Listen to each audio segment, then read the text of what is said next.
कहा कि मेरे 2 प्रश्नों को ही इन्होंने इतने बढ़िया उत्तर दे दिए, वो ना हो ये विद्वान है। वाक वाणी से जो होगा वो तो मैं बाद में करती रहूंगी, विवाह कर लेती हूं। और विद्वत्तमा राजी हो गई और उस व्यक्ति के साथ उन्होंने विवाह कर लिया। विवाह करने के बाद एक दिन दोनों छत पर जा रहे थे तो विद्वत्तमा चढ़ रही थी ऊपर, उसका वस्त्र बहुत भारी था तो धीमे धीमे चढ़ रही थी। तो कहना तो था सर्प सर्प सर्प जल्दी चलो, पर अब ये तो मूर्ख ही थे तो वो सप सप सप सप बोले, हैं सप, ये क्या बोले? तब विद्वत्तमा ने 2-3 बातें उनसे करी तो वो तो पता चला कि अरे ये तो विद्वानों ने मेरे साथ छल कर दिया, ये तो कुछ नहीं जानते, इनके साथ मेरा विवाह। प्रेम पाश में बांध करके ऊपर ले गई और थोड़ी प्रिय प्रिय बातें करने लगी और एक कोना था वहां ले जाकर के बोले, अच्छा तो तुम मुझे कहाँ घुमाने ले जाओगे? बोले मैं कहाँ खेत में ले चलूंगा तुमको, हमारा खेत है, वहां पे तुमसे न्यार कटवाऊंगा, तुमसे ये करवाऊंगा। वो तो मूर्ख है।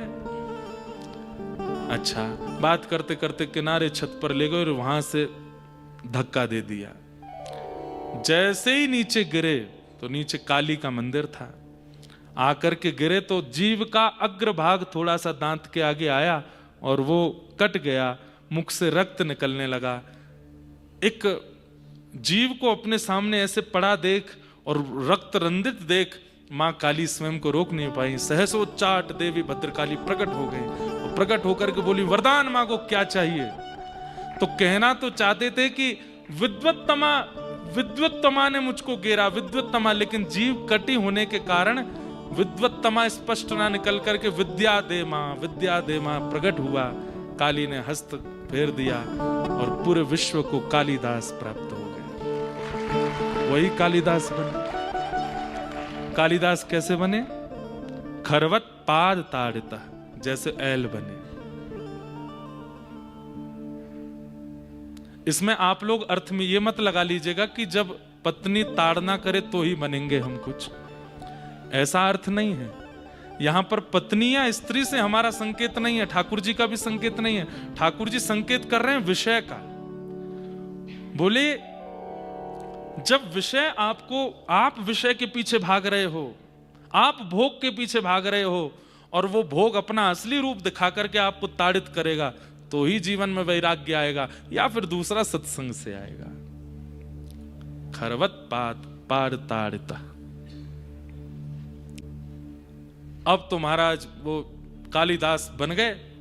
विद्या दे मां कहा तो काली मैया ने हाथ फेर दिया।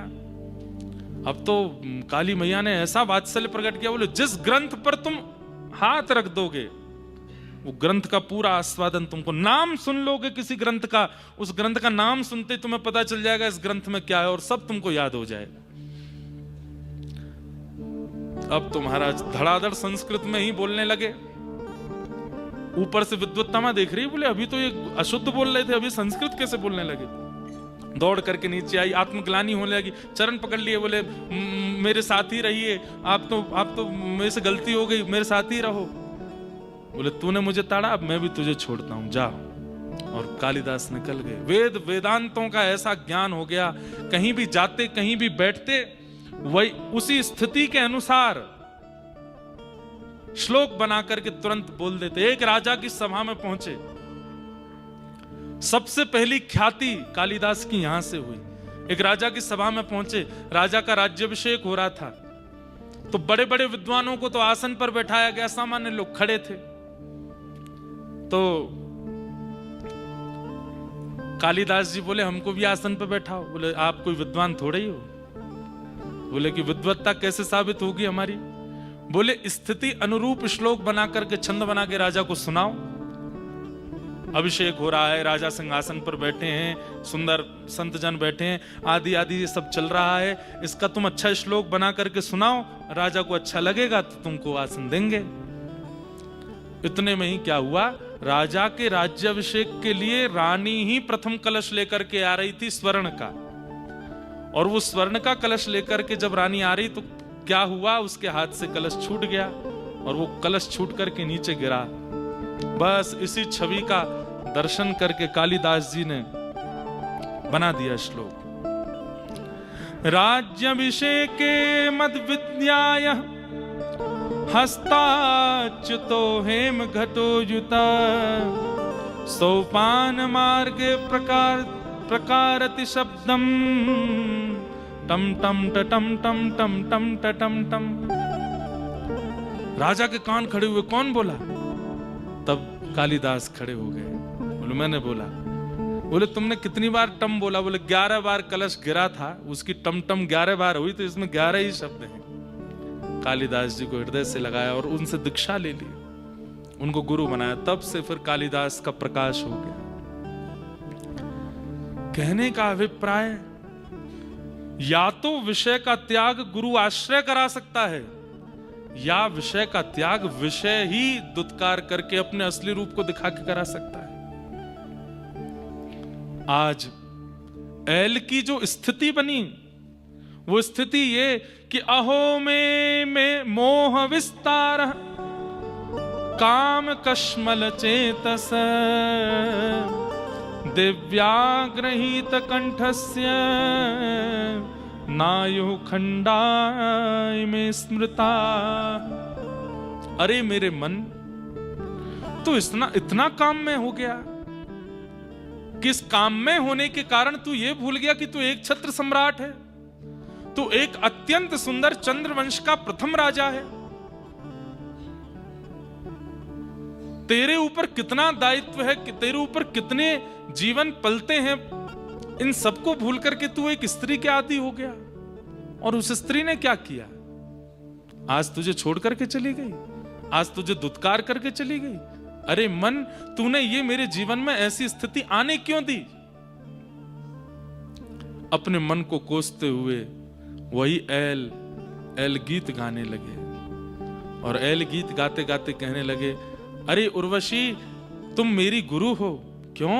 अगर तुमने मुझे नहीं दुत्कारा होता, तुमने मेरे साथ ऐसा व्यवहार नहीं किया होता, तो आज मैं परम सत्य को जान नहीं पाता। अब मेरे सामने स्पष्ट है कि इस संसार में कोई हमारा नहीं है, कोई अपना नहीं है। बिन गोपाल को नहीं अपनो, जासों की रति रही है।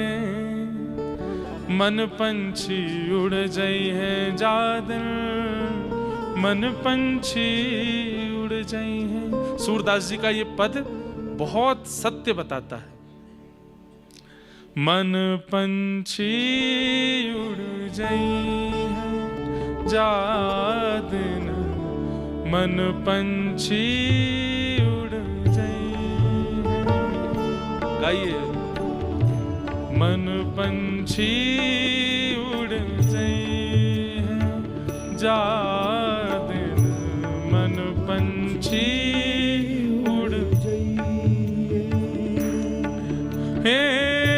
तादिन तेरे तन तरुवर के, तादिन तेरे तन तरुवर के, तादिन तेरे तन तरुवर के, तादिन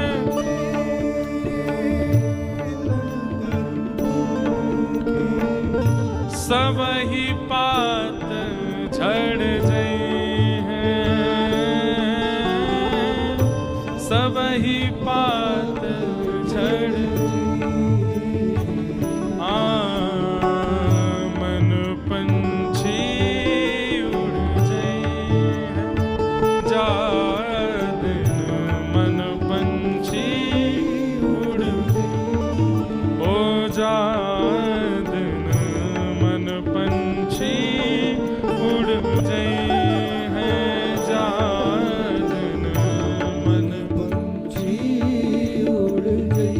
जी कहते हैं,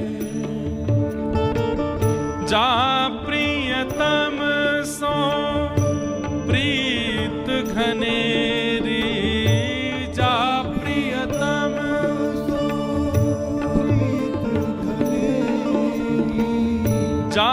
प्रियतम सो प्रीत घनेरी, जा प्रियतम सो प्रीत घनेरी, सो देख डर जई है, सो देख डर जई। कितनी सुंदर बात कह रहे हैं। जिससे आपको बहुत प्रीति थी, एक दिन उसकी वास्तविकता जान करके आपको भी उससे डर लगने लगेगा, उससे भय लगने लगेगा, उससे दूर रहने की इच्छा होने लगेगी। जा प्रियतम सो प्रीति घनेरी, सो देख डर जई हैं। अरे आप किसी से अति प्रेम करते हो, यदि वो व्यक्ति अपने प्राण त्याग दे, प्राण त्यागने पर आप इतना विरह करोगे, इतना विरह करोगे कि रो रो करके आपका मुखमंडल व्याकुल हो जाएगा। लेकिन अगर मृत्यु के बाद आपका प्रियतम आपको दिखने लगा तो, मृत्यु हो जाने के बाद जिससे हम प्रेम करते थे, कहीं वो हमारे नेत्रों के सामने मृत्यु के बाद आ गया तो क्या होगा? सो देख डर जई,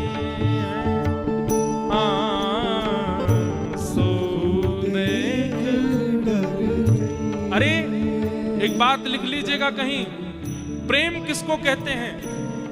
जिसकी किसी भी स्थिति से आपको कभी भय नहीं लगता है, वो प्रेम। यहां तक कि उसके बिछुड़ जाने पर भी आपको भय नहीं है, वो प्रेम है।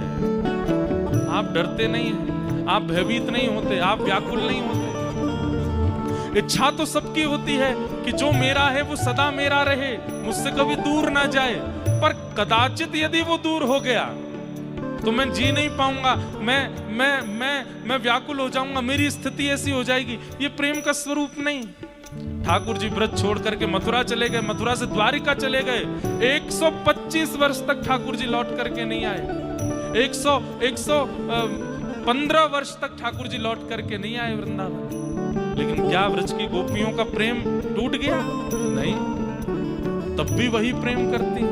और एक और बात, नारद भक्ति सूत्र में श्री नारद जी महाराज कहते हैं 115 वर्ष ठाकुर जी को गए हुए हो गए, लेकिन आज भी गोपियां ठाकुर जी को दोष नहीं देती हैं। आज भी अपने प्रेम का दोष, अपने बिछुड़ जाने का दोष ठाकुर जी को नहीं देती। किसी ने कहा, अरे गोपियां, ठाकुर जी तो चले गए, तुम व्याकुल हो, बहुत पीड़ा होती होगी, बहुत कष्ट होता होगा। गोपियां कहती थी, जब श्री कृष्ण वृंदावन में थे तब नेत्रों को दिखाई देते थे, कानों को सुनाई देते थे, हाथों को स्पर्श होते थे, पर जब से श्री कृष्ण वृंदावन से गए, अब तो रोम रोम हुई मैं तो कृष्णमयी रे। अब तो प्रत्येक रोम कृष्ण का स्मरण करता है। प्रेम और बढ़ गया है। प्रेम विरह नहीं देता। प्रेम विरह तो देता है, पर प्रेम डराता नहीं है, प्रेम भयभीत नहीं करता। जिस प्रेमी की किसी स्थिति से डर लगता है, वो प्रेम नहीं हो सकता। सूरदास जी कह रहे हैं, जा प्रियतम सो प्रीति घनेरी, सो देख डर जई हैं। कौन है ऐसे जिनकी कोई भी स्थिति आपको भयभीत नहीं करती? अरे वो तो केवल कृष्ण हैं। जब वही कृष्ण नृसिंह बनकर के आते हैं तो भी भय नहीं लगता, वराह बन के आते हैं तो भी भय नहीं लगता, कूर्म बन के आते हैं, मत्स्य बन के, परशुराम बन करके आते हैं, तब भी भय नहीं लगता। उनकी हर स्थिति हमको और प्रेम करा देती है। यही तो प्रेम है, जिनकी प्रत्येक स्थिति प्रेम करवा दे। मन पंछी उड़ जाए जा दिन, मन पंछी उड़ जाए हो जा दिन, मन पंछी उड़ जाए जा दिन, मन पंछी उड़ जाए। बिन गोपाल को नहीं अपनो, बिन गोपाल को नहीं अपनो, बिन गोपाल को नहीं अपनो, बिन गोपाल को नहीं अपनो। जा आसों की रहती रही, जा दिन मन पंछी उड़ गए हैं, जा दिन मन पंछी उड़ गए, ओ जा दिन मन पंछी उड़ गए हैं, जा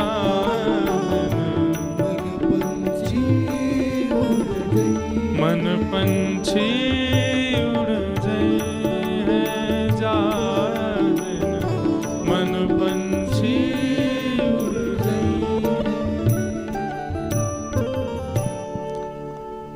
जिनके किसी स्थिति से आपको भय लग जाता है, वो प्रेम कैसे हो सकता है? जिनका क्रोध भी प्रिय लगता है, जिनका डांट भी प्रिय लगती है, जिनका हर व्यवहार प्रिय लगता है, कहां तक कहें दूर चले जाने पर भी भय नहीं होता चित्त को। विरह होता है, व्याकुलता होती है, पर भयभीत नहीं हुए। अब विरह को ही प्रेम मान करके रहने लगे। प्रेम तो उसी को कहते हैं।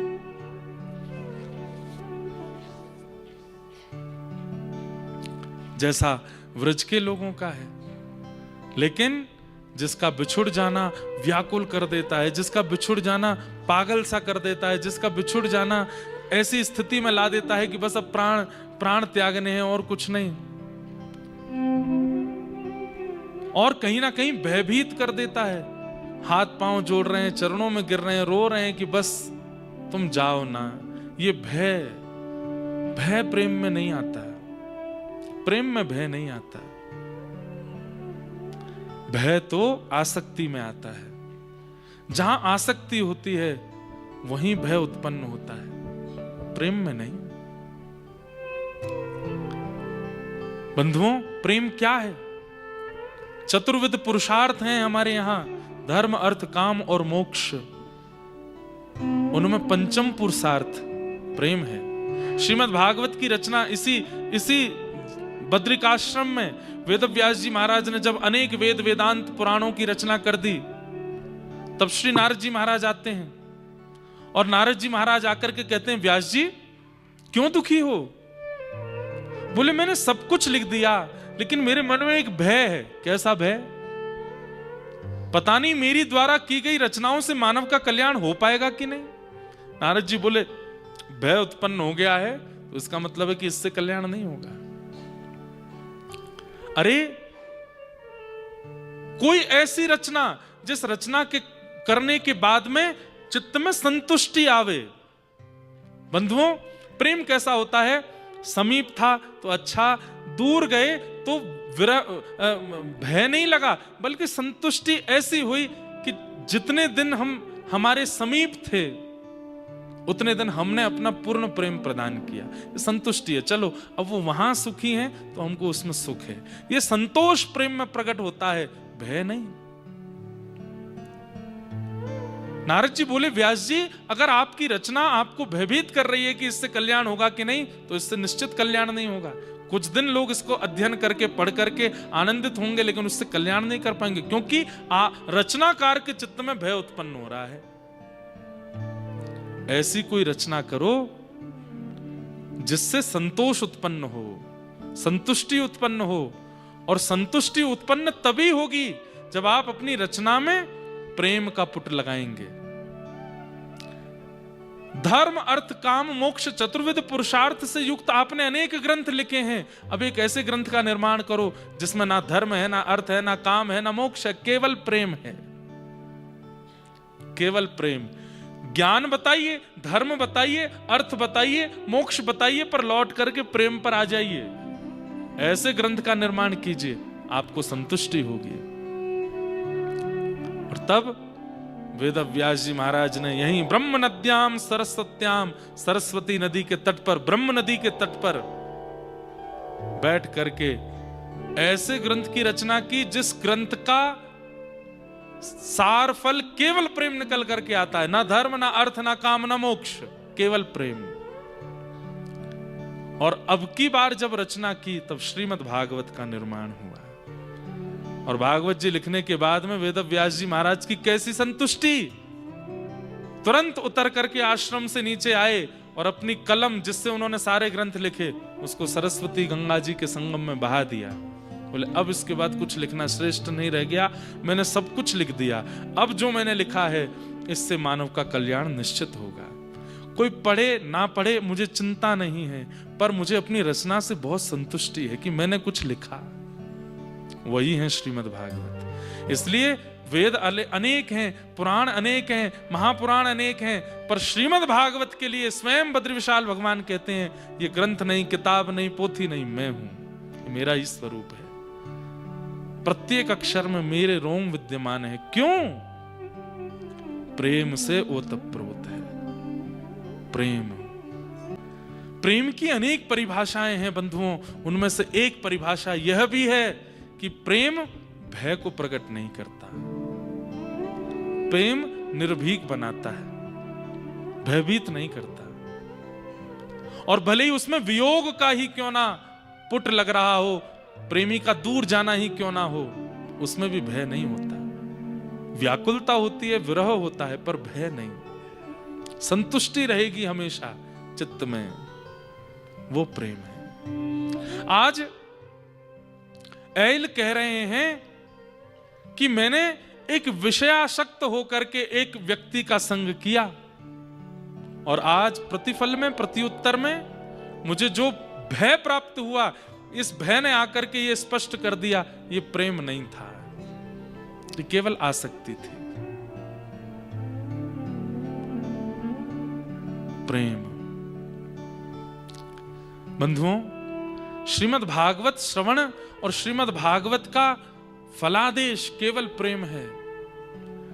कथा सुनने के बाद आप ज्ञानी बन रहे हो तो आपने कथा नहीं सुनी, कथा सुनने के बाद आप विरक्त बन रहे हो तो आपने कथा नहीं सुनी, कथा सुनने के बाद आप भक्त बन रहे हो तो भी कथा नहीं सुनी, कथा सुनने के बाद आप प्रेमी बन गए तब समझो कि आप कथा सुने।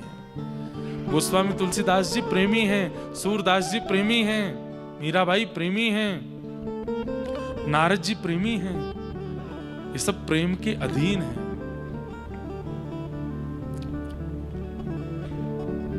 प्रेम तो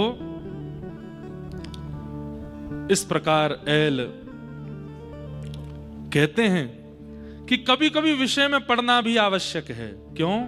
क्योंकि विषय भी गुरु है और विषय जीवन में आकर के बता देता है संसार की नश्वरता, नीरसता। या तो गुरु आश्रय में जाके उनके मुख से श्रवण कर लो या विषय में पढ़ जाओ कि विषय, लेकिन विषय में गुरु चरणारविंदों में जाने से भय नहीं है। कैसा भय नहीं है? क्योंकि गुरु चरणारविंद मुक्त ही करेंगे, पर विषय को परखने के लिए विषय के पास जाओगे तो वहां एक भय हो सकता है। क्या? कहीं विषय ने पकड़ लिया, कहीं विषय के अधीन हो गए तो विषय छूटने पर रुदन होगा, व्याकुलता होगी, विरह होगा, भय होगा, भगवत प्राप्ति नहीं होगी। ये तो मेरे ऊपर कल्याण हो गया कि विषय आया और दुत्कार करके गया और संसार की नीरसता मुझे अनुभव हो गई, इसलिए मैं अपने विषय को गुरु मानता हूं। तब ऐल आज्ञा करते हुए कहते हैं क्या कि तेषु नित्यम महाभाग महाभागेषु मत कथा। मेरी प्रार्थना है सब जनमानस से, क्या? तेषु नित्यम महाभाग, नित्य भगवान का स्मरण करने वाले ऐसे महाभागवतों का संग कीजिए और उनके संग में रह करके और कुछ मत कीजिए। बोले क्या करो? महाभागेषु सत्कथा, महाभागवतों के संग रह करके महाभागवत परमात्मा की कथा सुनिए और किसी भी व्यवहार में उनके साथ मत रहिए। मेरी प्रार्थना है अगर संसार में आकर के अपना कल्याण चाहते हो तो उससे क्या होगा? बोले संभवन्ति हितानृणाम जुष्यताम प्रपुनित्यधम। संभव ही आप अपना हित कर पाओगे और परमात्मा की प्राप्ति कर पाओगे। ताये शृण्वन्ति गायन्ति यानुमोदन्ति चाटुताः मत्परा श्रद्धानाश्च भक्तिम विन्दन्ति ते मयि। कितनी सुंदर बात। ताये शृण्वन्ति, सबसे पहले महाभागवतों का संग करो और उनके संग रह करके परमात्मा की कथा श्रवण करो, और किसी भी व्यवहार में उनका संग मत करो। इसके लिए सावधान कर रहे हैं। कई लोग कथाकारों के अन्य अन्य भावों से भी आसक्त रहते हैं। नहीं, केवल ठाकुर जी के संबंध की चर्चा और ठाकुर जी के संबंध के भावनाओं से ही उनके समीप रहो। और क्या करो? ताये शृण्वन्ति, उनको सुनो, और फिर सुनी हुई बात को गायन्ति, गाइए। अनुमोदति चिंतते, और फिर उसका अनुमोदन करो। अनुमोदन मतलब जीवन में लाने का प्रयास करो। और जो सद्भाव आचार्यों ने बताया, अगर वो चाहने पर भी जीवन में ना आ पावे, तो उस सद्भाव का चिंतन करो और विचार करो कि ये मेरे जीवन में क्यों नहीं आ रहा है। अनुमोदन्ति चिंतन्ति मत्परा श्रद्धानाश्च भक्तिम विन्दन्ति ते मयि। मेरे पराधीन हो जाओ। ठाकुर जी के उद्धव, अब भगवान उद्धव से कह रहे हैं मत परा, मेरे अधीन हो जाओ। श्रद्धानाश्च, कैसे? बोले श्रद्धा के साथ, अश्रद्धा के साथ नहीं। बंधुओं, एक बात हम आपसे कहें, जब व्यक्ति ठाकुर जी की शरणागति लेता है, लेकिन शरणागति ले रखी है उसमें श्रद्धा नहीं है, तो कई बार ठाकुर जी की सन्निधि में भी ऐसे ऐसे अनुभव और ऐसे ऐसे भाव प्रकट होने लगते हैं जो नहीं होने चाहिए। कई लोग भगवान की परम सन्निधि में रहते हैं लेकिन काम उनका त्याग नहीं कर पाता। भगवान की परम सन्निधि में रहते हैं पर क्रोध उनका त्याग नहीं कर पाता। इसका मतलब क्या है? ठाकुर जी के सामीप्य में रहने के बाद भी काम नहीं गया, क्रोध नहीं गया, लोभ नहीं गया, ईर्ष्या नहीं गई, द्वेष नहीं गया। इसका मतलब श्रद्धा नहीं थी चित्त में, केवल ठाकुर जी के पास थे, श्रद्धा नहीं। और थे भी तो किसी अपनी स्वार्थ के कारण थे, मुझे ये दे दो, मुझे वो दे दो, इसलिए थे। नहीं तो ठाकुर जी की सन्निधि क्या करती है? पवित्र करती है। और यदि वो पवित्रता नहीं आ रही है तो इसका मतलब क्या है? श्रद्धा की कमी थी, श्रद्धा नहीं थी चित्त में। संतो दिशन्ति चक्षुंषि बहिरैक समुत्थिता देवता बांधवा संतः संत आत्मा हमेव च। संतो दिशन्ति चक्षुंषि, श्रवण करो और नेत्रों से मेरे अनुचर संतों का दर्शन करो, नेत्रों से दर्शन करो।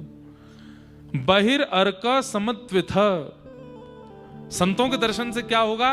बोले बाह्य रूप से दर्शन करने से अंदर का जो चित्त है वो पवित्र होगा। जितना हो सके संत दर्शन करो।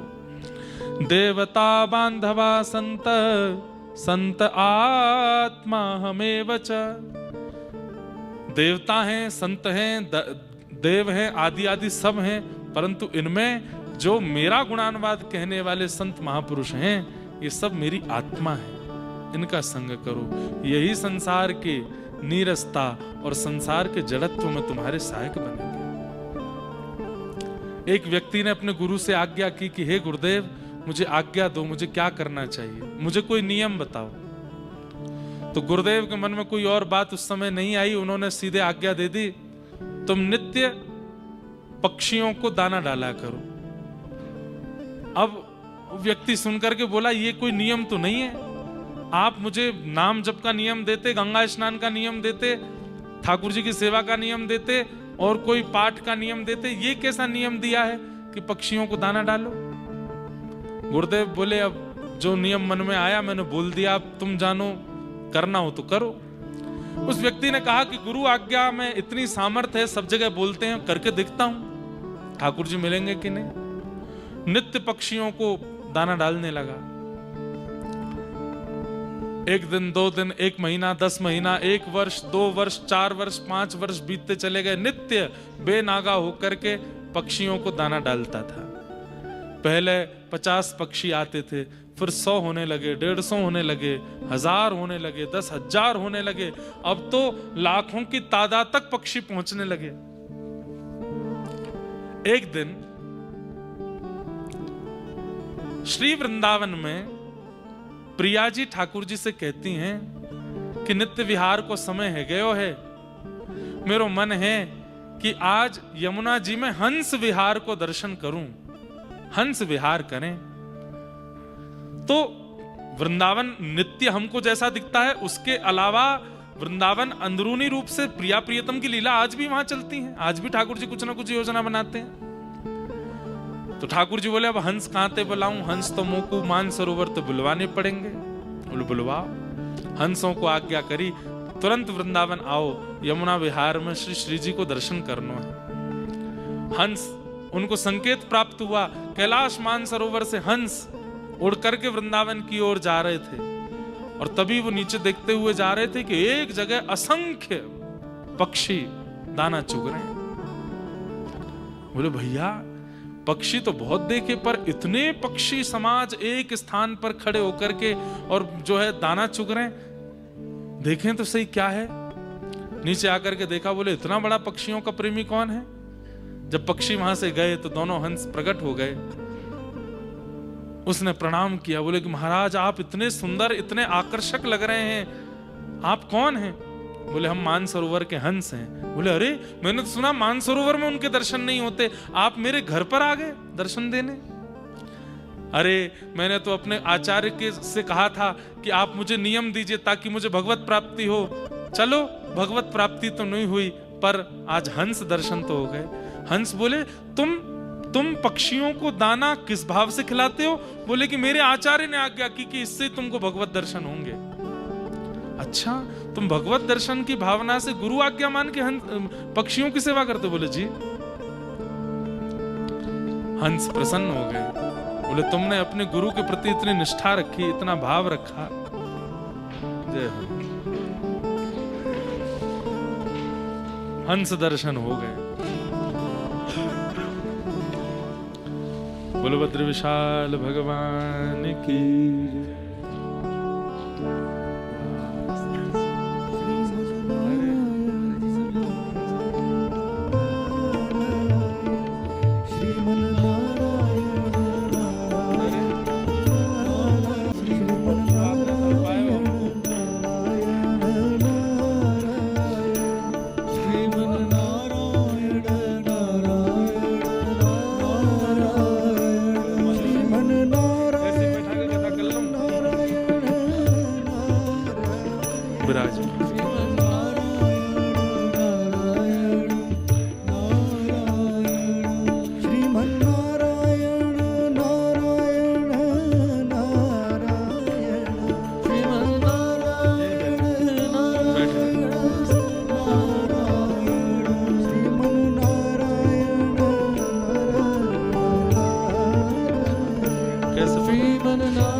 बोलो साक्षी गोपाल की जय। परमानंद श्री हमारे मध्य में श्री बद्रीनाथ वाले पूज्य महाराज जी, श्री बाल योगेश्वर दास जी महाराज, जिनका स्नेह, जिनका प्रेम अब कैसा है उसको मैं कैसे आप सबको बताऊं। अब ये देखो इनके साक्षी गोपाल जी हैं, छोटे से आए हैं, साक्षी लेने आए हैं कौन कौन कथा सुननो कौन कौन नहीं सुननो। इन्हें घर जा देखन दे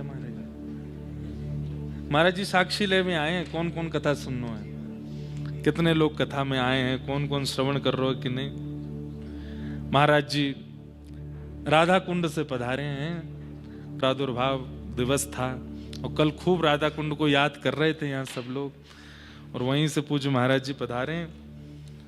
अब बताओ इससे बढ़िया और फल क्या होगा कि ठाकुर जी मंदिर से निकल के गोद में आके कथा सुनने लगे।